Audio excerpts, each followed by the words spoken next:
Okay, so on this analysis, what I'm going to do is I'm going to show you how to run a Friedmans ANOVA. So notice that the reason I know to run a Friedman is because I have the same people measured more than twice. Okay, if it was the same people measured twice, then I would do a Man-Whitney U. Okay, so same people measured 3 times. This is person 1 through person 10. So we're going to go up here, we're going to go to Analyze, we're going to go to Non-Parametric, and we're going to go to Related Samples. And you're going to click on Fields, and you're going to use Custom Field Assignments.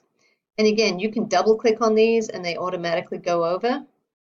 So we're going to do that.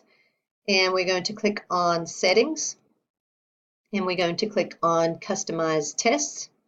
And if you go all the way down here, we're going to go to Friedmans.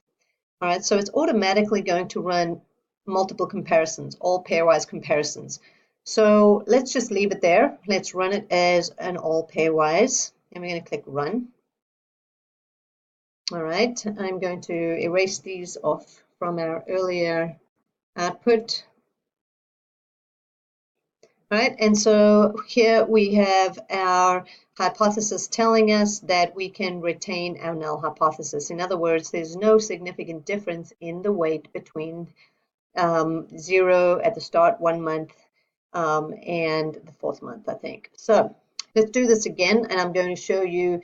We can go to Analyze, we can go to Non-Parametric, we can go to Related Samples, and this time instead of doing an all pairwise, because I don't want to look at every single pair, I could do the stepwise step down. All right, and guess what? When I run it, I get the exact same number, 0.905 and 0.905. And on the next slide, I will double click these again so we can get a little bit more detail. But that's how you run a Friedmans.